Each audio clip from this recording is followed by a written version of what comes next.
Beyond Reason Radio.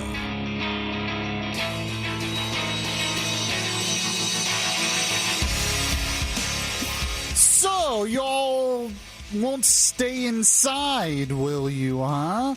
The government has told you to stay inside because of the virus, and yet people are going out, people are protesting, people are doing their own thing. Well, we'll teach them. Release the murder hornets. Yes, release the murder hornets. That'll get them inside. I bet you there are some people out there that actually believe that's what's going on.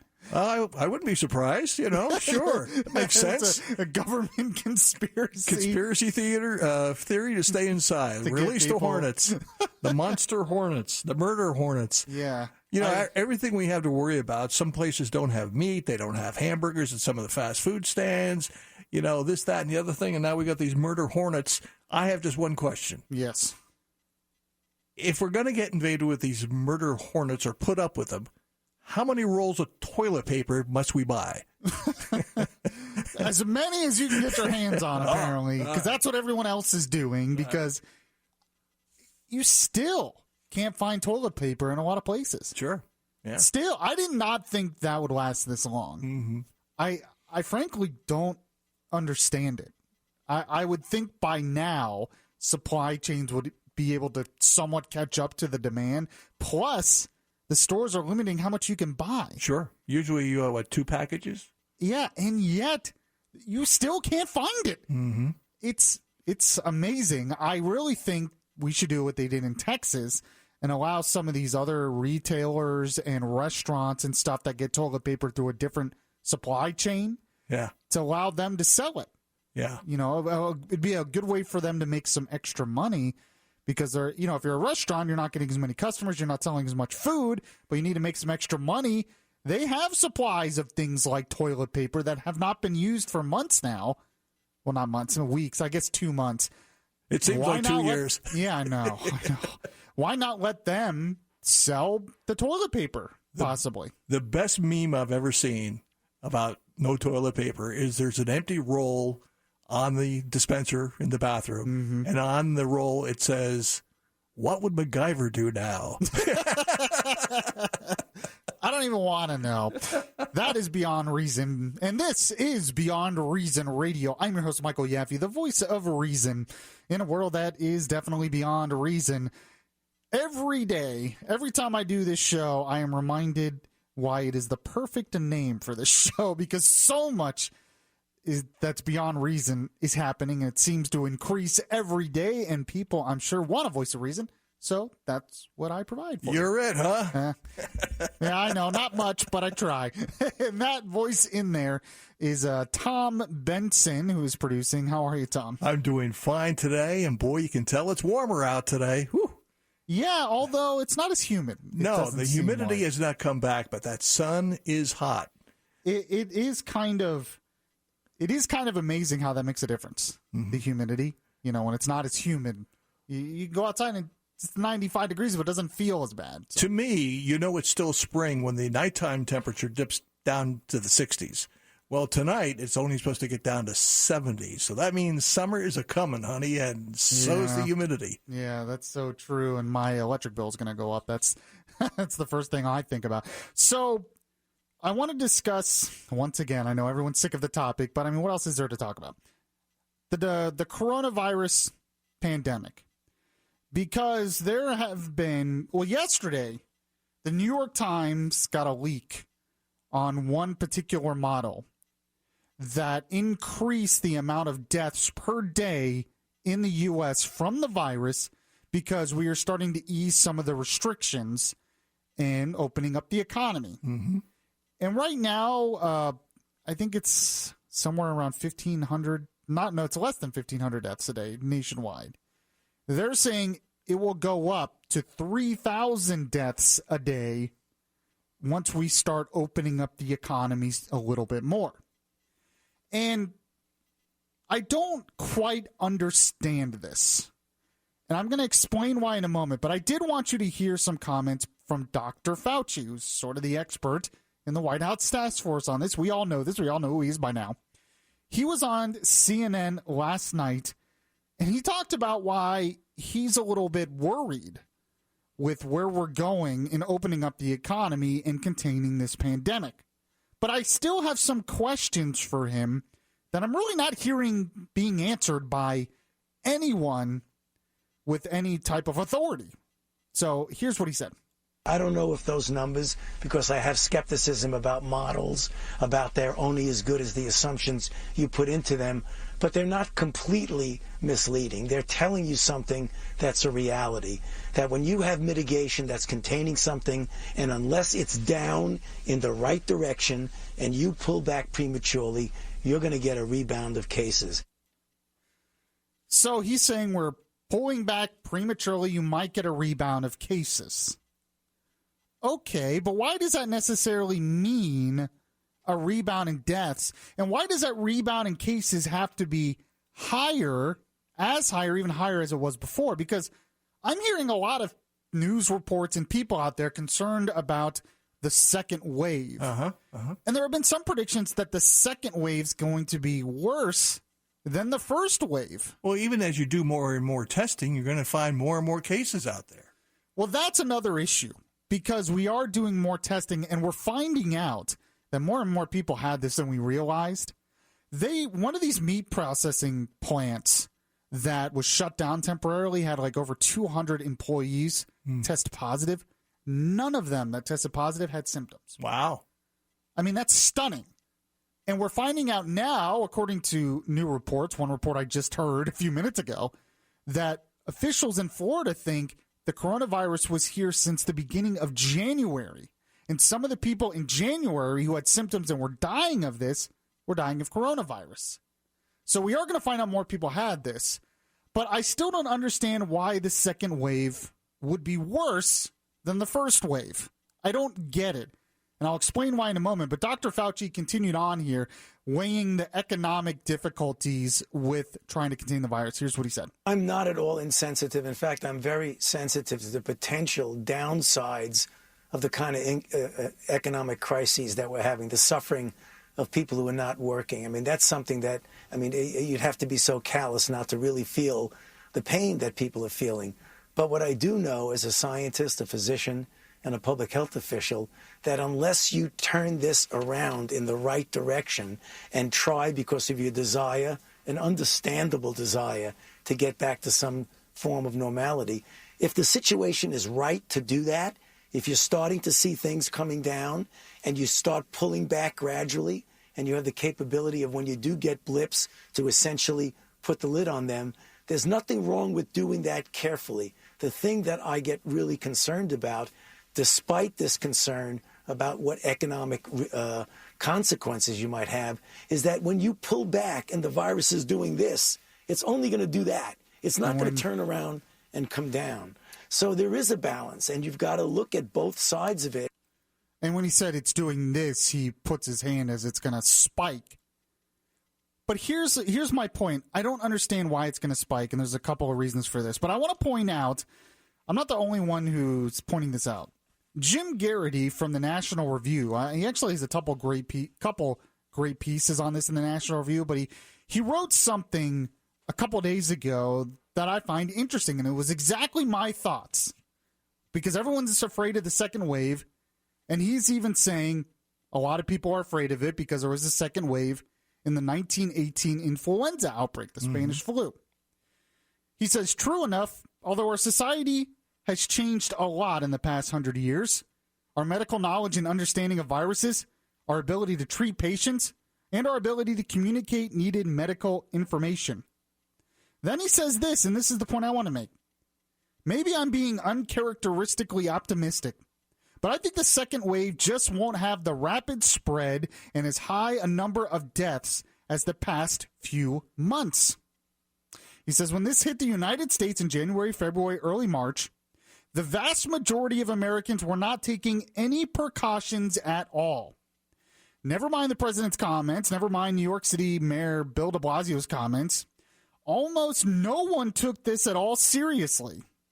Think about the Utah Jazz Center touching all the microphones. Yeah. Americans gathered in big crowds for everything from Chinese New Year's parades to sporting events, to concerts and conventions.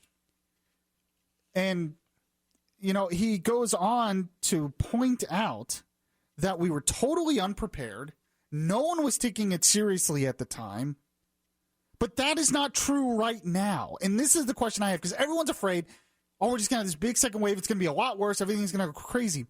But why would it get worse when, as a society, we have taken numerous steps to help prevent too much of a spread of this? Mm-hmm. Why would it get so much worse when I go to a Publix or I go to a 7-Eleven, they have social distancing, at least half the people are wearing masks, all the employees are wearing masks, they sanitize the carts, and they have plexiglass in between you and the cashier. They have the aisles changed differently. Why? You're telling me that that's not going to make any bit of difference? And how many times are we washing our hands here at the radio station? Almost hourly. Yeah, how many people are washing their hands more, putting on more hand sanitizer, cleaning their houses, using the wipes and everything way more than they used to? Yeah. And just because we're opening up slightly, you're not going to have concerts or sports events or these big crowded events where it really spreads and the schools are still closed. So we've taken all these steps, and yet I'm still hearing a lot of doom and gloom out there that if we open up the economy somewhat, and there's no way it's all going to get back to normal, there's going to be approaches in place to where you can help stem the spread. And yet I'm still hearing doom and gloom that 3,000 people are going to die a day, that the second wave is going to be worse than the first, that we have to stay shut down. And I don't understand it. If that is true, then all of these things that we're doing on a daily basis apparently don't matter. Apparently they make absolutely no difference. So is this all about media hype? Well, this is the thing. I don't know. I mean, there's so many different reasons for this. One of the reasons is we have all gotten our political divide, our preconceived notions. And the fact is, if you're a leftist, you want bigger government. You want more government control. You're not a fan of capitalism as it is now. So when people are worried about the destruction of capitalism and the American way of life as we know it, they don't care because it fits their preconceived notion. Where Republicans and conservatives, they're obviously concerned about that because they cherish our way of life the way it is now. But I think part of it is what you told me before the show, Tom. We are trying to scare everyone right now. Dr. Fauci is an epidemiologist. He's always going to look at possible worst-case scenarios, and he wants to scare people into conforming to stop the spread. Sure. But we all knew that, yes, cases are going to go up as we open up somewhat. I'm not saying that's not a possibility. Cases probably will go up. But I don't understand the doom and gloom that the second wave could possibly be worse than the first when we have taken all these steps as a society. Not only that, but some statistics are showing that, 30 to 40% of the deaths in this country and across the world have been from elderly people in nursing homes. So maybe the focus should be to protect the nursing homes. So why can't we protect the nursing homes while doing all these other steps, but still open up so the economy doesn't completely collapse? And yet it's still going to be 3,000 deaths a day. This doesn't make sense to me. I don't understand how these models are not taking these steps into account. Or are they just believing it's not going to work? Or are they believing that people are not going to follow it? My hometown up in Pennsylvania, a small little town of about 10,000 people, they have a nursing home that registered 8 deaths last time I checked. 8 in one nursing home in a town of 10,000 people. Yeah, New York City, a lot of them were dying in the nursing homes because it's a closed space, a vulnerable population, and a lot of people. Limited number of helpers. And so why can't we protect those in the nursing homes, protect the vulnerable population, do everything I mentioned, have masks, plexiglass, social distancing, not big crowded events, and yet still open up the economy so we're not shutting our homes and the economy doesn't collapse? Why is that unreasonable, and why does that automatically mean there's going to be a second wave that kills more people than the original wave? Something doesn't make sense here. And I think a lot of it is based on fear without perspective. Fear can be a good thing as long as it causes specific change, reasonable change, but you have to have perspective in all of this. I want to continue this conversation in just a moment. Testing is always what I hear from the left. Testing is the answer. We can't open up until there's enough testing. What exactly does that mean? We'll get into that next and much more. And I have some comments on Joe Biden and his accuser, sexual assault accuser. This is Beyond Reason Radio. I'm your host, Michael Yaffee. We'll be right back. If you miss any of the show, you can download the Beyond Reason podcast on iTunes.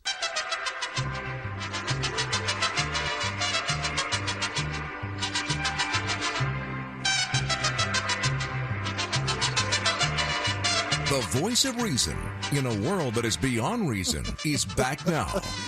Happy Cinco de Mayo, everyone. Fortunately, it's not as happy this year because people couldn't get to go out. But, of course, did you see, I saw on Twitter that Corona Beer was promoting hashtag Cinco at home or something like that. Yeah, Cinco sure. at home. and it falls on Taco Tuesday. Yeah, well, that's true. That's right. Yeah. So I actually didn't get any Mexican, but I want to. I need Stop on the way home somewhere. Get a margarita. Yeah. A frozen margarita on the way home. I do like a good frozen margarita. I'm not much of a drinker, but frozen margaritas are pretty good. So we're continuing to talk about the coronavirus. I did want to play some voices of reason right now, including former New Jersey Governor Chris Christie. He was on a CNN podcast talking about this, and he's getting blasted for this by a lot of people on the left because it's, you don't care about lives, which I actually have some interesting stats on how continuing the shutdown could really affect lives in ways you might have not thought about. But the fact is he's right here. The fact is he is being a voice of reason here. Whether you like it or not, this is the reality. Here's what he said. The American people have gone through significant death before. We've gone through it in World War I. We've gone through it in World War II. We have gone through it, and we've survived it. We sacrificed those lives. We sent our young men during World War II over to Europe, out to the Pacific, knowing that many of them would not come home alive. And we decided to make that sacrifice because what we were standing up for was the American way of life. We are being faced right now in some of the states with paralyzing timidity rather than Churchillian boldness. And that's what we really need. And to understand, listen, when Churchill made the decision to fight, to not give in to the Nazis, and they were getting blitzkrieged in London, I bet his approval numbers weren't great. But, he knew that for the long-term survival of the British democracy, he needed to do it. And I think that's what we need from governors now is some boldness and some ingenuity and honesty to the people. In the end, you're going to have to tell them people are going to die. And it's going to be awfully sad. If we leave this purely up to the physicians and the epidemiologists, Dana, we'll be locked in our houses for another year. Because they don't want us to be doing anything other than staying in our homes until there's a vaccine. I don't think that's reasonable. I think what we've done is slowed down the curve now, and I think we have to start to not blow the whole thing open, not start having rock concerts and football games with full stadiums, but we have to start letting people get back to work. And he's exactly right. A lot of people don't want to hear that. But it would be nice to have some bold leadership right now in the midst of this, because we have to weigh protecting lives from the virus and literally protecting the American way of life. It's true. Now, the Texas lieutenant governor said that a few weeks ago, and he got blasted for it, and I defended him because he was basically saying what Christie is saying here. You have to weigh this stuff because there will be effects of a shutdown. I had said originally that we could survive maybe a month of a shutdown before things start getting really bad. And it's pretty interesting that about after a month, that's when you started seeing a lot of the protests. Mm-hmm. That's when people started getting really upset about these shutdowns, because after a month, people were going to start to see the effects. Now, someone who's been a voice of reason through all of this, actually, is the former FDA commissioner, really smart guy, Scott Gottlieb. He was on the Today Show, I believe this morning, and he was basically saying that this idea that we're just going to not only flatten the curve, but really decrease the number of cases in this country it's just not realistic. And he explains why here. Well, that's what's kind of surprising about all of this. I mean, you said, no question the mitigation worked, so the hospitals weren't overrun, healthcare workers weren't overrun. Granted, they have had to deal with an unprecedented amount of sickness and disease. But at the same time, you're also saying we're actually not seeing those declines. We're seeing a plateau or even going up if you take out New York, which was the epicenter. That's right. And I think that we need to understand this may be the new normal. We may not be able to get transmission down much more. I hope we can. But as we reopen the country against this backdrop where there are tens of thousands of cases a day, in most likely scenario is that cases go up, not down. And so we need to think about what it looks like in the country if we have transmission of this virus and we try to get back to some sense of normalcy. And I think it means we have to protect vulnerable populations, which end up being disadvantaged Americans, people who work in conditions where they can't socially distance. That's why you see outbreaks on shop floors like meatpacking plants. So we've got to get personal protective equipment into those settings so people can protect themselves at work. We need to think about the places of vulnerability where if you have this virus continuing to spread, there's going to be certain populations that are more vulnerable to it, and we need to do more to protect them. Gee, that's what I've been saying for weeks now. I mean, really. I've been saying that we have to focus on the areas where this thing really can spread quickly, where there's more of a viral dose so people have worse symptoms, and where we have to protect the vulnerable populations. We'll continue this conversation in a moment on this edition of Beyond Reason Radio. If you heart Beyond Reason Radio, listen to the Beyond Reason Radio podcast on iHeartRadio. Just download the iHeartRadio app and search Beyond Reason Radio.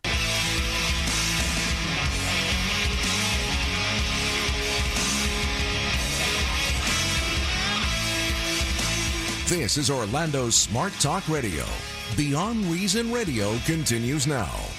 Man, I actually have a lot of other stuff to get to, so let's just get straight into it. In the last segment, I was talking about the realities that we are going to have to open up to preserve America's way of life, but we still have a lot of protections in place that will prevent a second wave from being really drastic and prevent a whole lot of deaths, especially if we protect the vulnerable populations and stop events that have big crowded places inside. But every time I bring this up, so many people on the left, and even Dr. Fauci was mentioning this, that they'll say we can't open up anything until we have enough testing.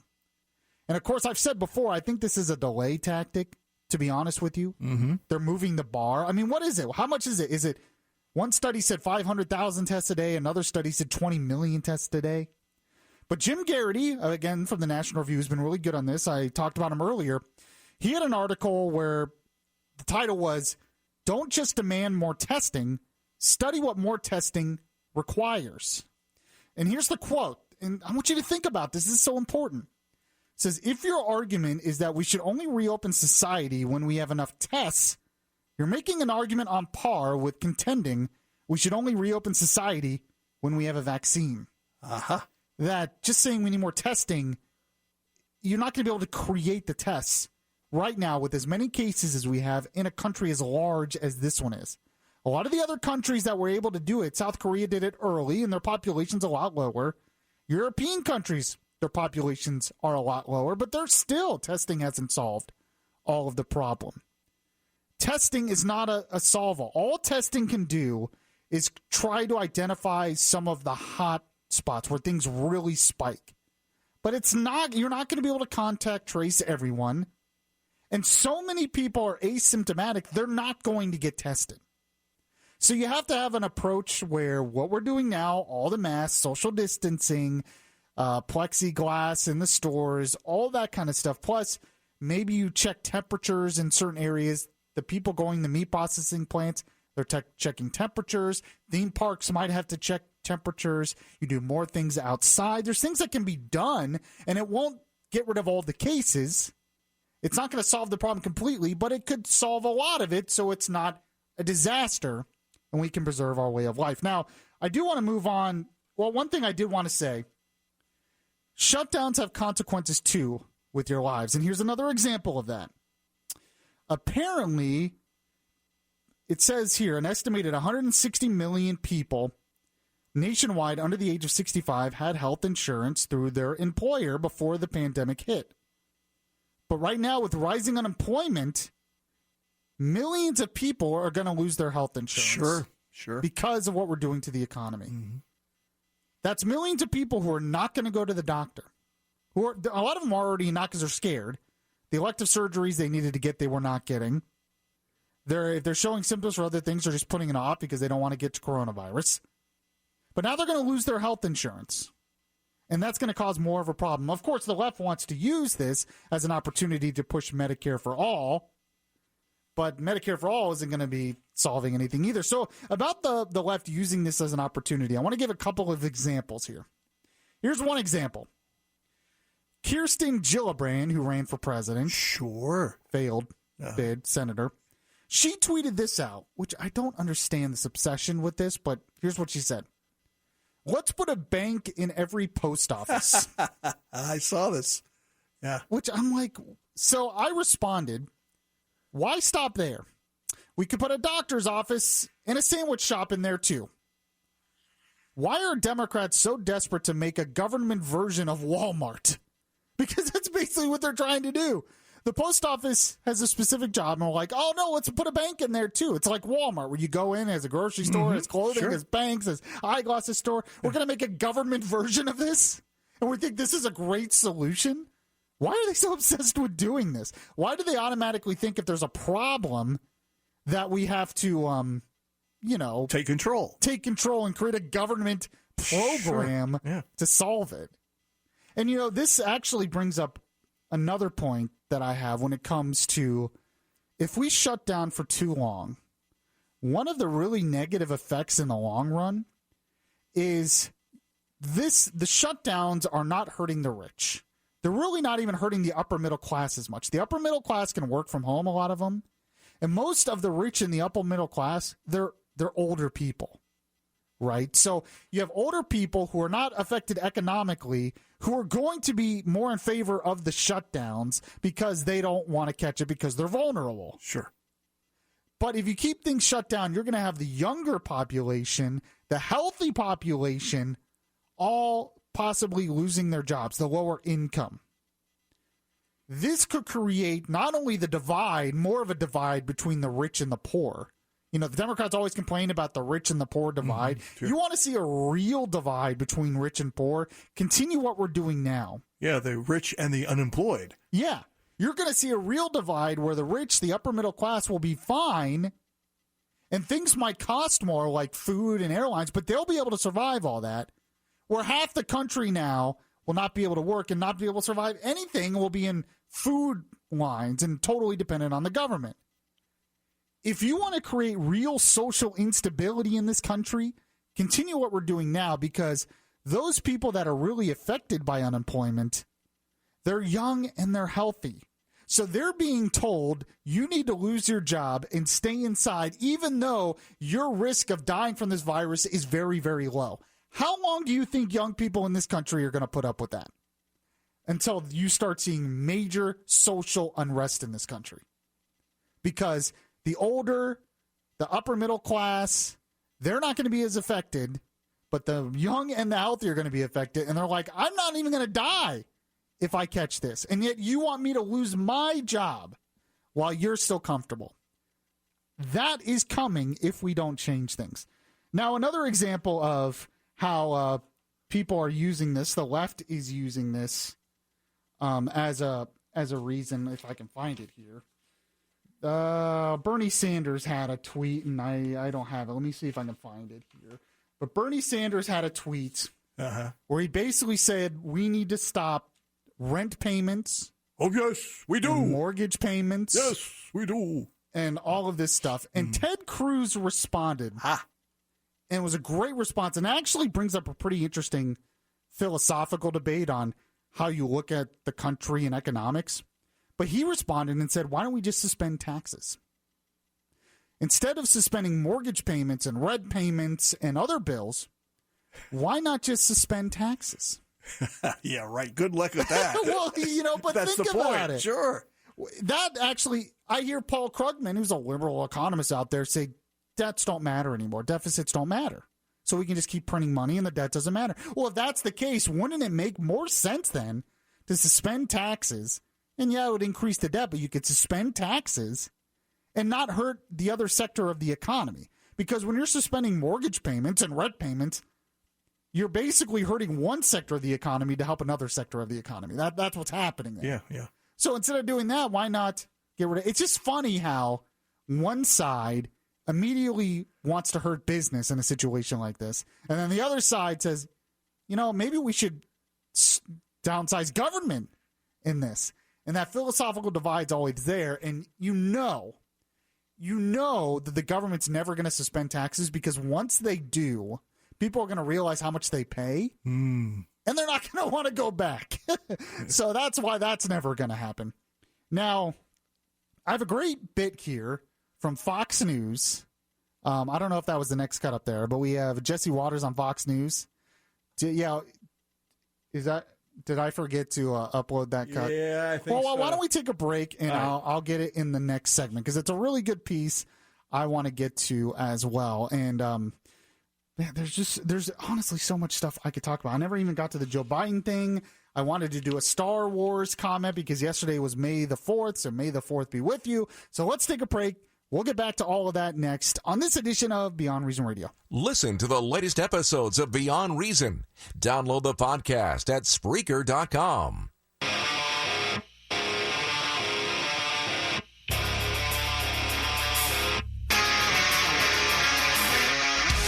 The conscience in your ear telling you the difference between right and wrong.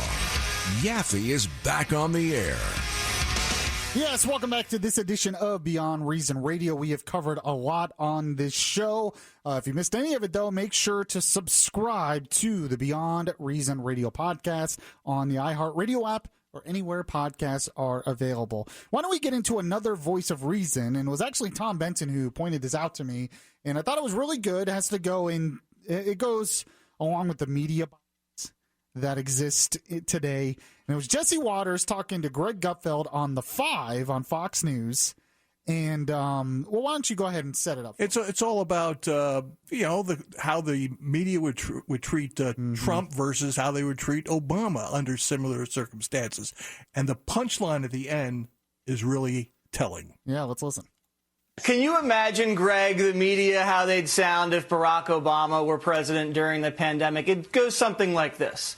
Barack Obama, putting politics aside and sacrificing the key to a successful re-election, shut down the economy just in order to save lives. His bold, early, and scientific-based action shut down flights from China while his political opponents impeached them. Then he rallied both parties together to pass enormous relief for the American people and, at a very good moment, rallied the world around China while his main political opponent stayed in the basement around a dark cloud of very credible sexual assault allegations. That's what it would sound like. Now, I know the president's not going to get great coverage like that, but the president just wants fair coverage because he never got credit for winning the election. They said Russia cheated. He never got credit for the economy. They said it was Barack Obama's. And he's not getting credit for anything, for ventilators, for flattening the curve, for the travel ban. And you know when they find a vaccine or they do anything positive, they're not going to give him any credit. And this is what he wants, to be treated fairly. Because right now, they're blaming him for everything and praising China. How insane is that? I'm old enough to remember when Barack Obama compared himself not only to Lincoln, but to FDR, Reagan, and JFK. The media didn't say squat. They nodded in agreement. But Donald Trump compares himself to Lincoln, and they act like he doesn't even know that he was shot. That's how bad it is. And here's the last point about how biased they are. When they even talk about the comparison between Lincoln and Trump, the media can't even report that Lincoln was a Republican. They hate to admit that, so they just don't admit it. Oh, that's so true. And you're right, Tom Benson. The last point is a good one. I just want to point out he was talking about how they would respond if Obama did exactly what Trump's doing. Mm-hmm. But here's the thing. And this is why I thank God that Trump is president and not someone like Obama. Because I'm afraid what Obama would have done in a situation like this. Because we probably would have had a national shutdown. We probably would have had calls for nationalizing more industries. Mm-hmm. Who knows what else would have happened in response to this? It would have been such an excuse for a government power grab. And despite the narrative from those on the left, Trump is reluctant to grab that much power. They want to say he's this egomaniac, megalomaniac who wants to like take over the world or something. I don't sense that from him. He is not someone who wants to grab that much power for himself and the government. He just isn't. He's a narcissist and wants a lot of attention, yes. But a power, I don't sense that. And I thank God for that, honestly. Now, another voice of reason I want to get to here real quick. Sean Hannity this week talking about some of the Michigan protesters, the ones who brought some of the guns and tried to storm the state house up there. Sure. I think he's right. Here's what he said. Michigan, now I don't like this part. In Michigan, I'm the number one supporter in radio and television that I know of, First Amendment and the Second Amendment. Now, no one is a bigger defender of the Second Amendment than yours truly. Everyone has the right to protest, protect themselves, and try to get the country open. This, with the militia look here and these long guns, no. Show of force is dangerous. That puts our police at risk. And by the way, your message will never be heard, whoever you people are. No one should be attempting to intimidate officials with a show of force. And God forbid something that happens, then they're going to go after all of us law-abiding Second Amendment people. I had a carry permit my whole life. I agree with him completely. A responsible gun owner is not going to want to use it to try to intimidate lawmakers in a situation like that. And that's what they were doing. Correct. They were trying to show off and intimidate the lawmakers. And as Hannity said, it will have the opposite effect. You're just going to get more people against what you're trying to promote than just in favor ignore of it. the messenger, so you'll never hear the message. Exactly. And unfortunately, the media, and I think they're the minority of people protesting. Most people that are protesting in areas I've seen have been doing it from their car so they can social distance. So I think they're the minority, but of course they're getting a lot of the attention. Well, of course, and the media is going to show those pictures to gin up, the other side. But he's exactly right. They did not handle it the right way, and they deserved to be called out. So I wanted to end the show today with something a little bit lighter. Yesterday was May the 4th. And, it's considered now Star Wars Day because it's May the 4th be with you. Mm-hmm. Now, I have seen every Star Wars movie. I am not one who's read all the comic books or read all the books, or I'm not an expert, but I've seen all the movies. I have not seen The Mandalorian yet. I want to. I've seen, some of the TV shows, but not all of them. But I just want to say, there's always this debate on the new ones that were brought out by Disney. The Force Awakens, The Last Jedi, and The Rise of Skywalker. And they get a lot of hate from people. And some of that hate is definitely deserved. But I feel like The Force Awakens is a very underrated movie. It came out, 2015, I think? Very underrated movie. It was the first one that Disney really came out with. And it was directed by J.J. Abrams, and it was the sequel.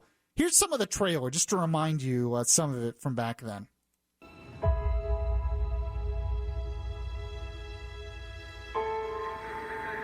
I was raised to do one thing. But I've got nothing to fight for.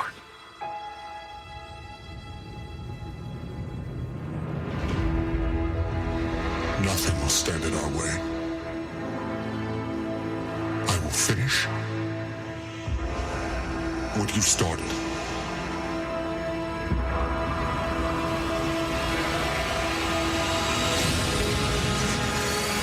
So it brings back a lot of memories. Yeah, it's good. It's a good trailer. I remember when it first came out, people were really excited. But that movie gets a lot of hate because they feel like it's too much like the original, that it copies A New Hope, the original, Way too much. It's not unique enough. And when I watch that movie, I have to say, I think that's not a fair criticism. I think it's a very underrated movie, an underappreciated movie, and will be more appreciated as time goes on because, yes, it does copy the original somewhat, but I always saw that as kind of the point of the movie.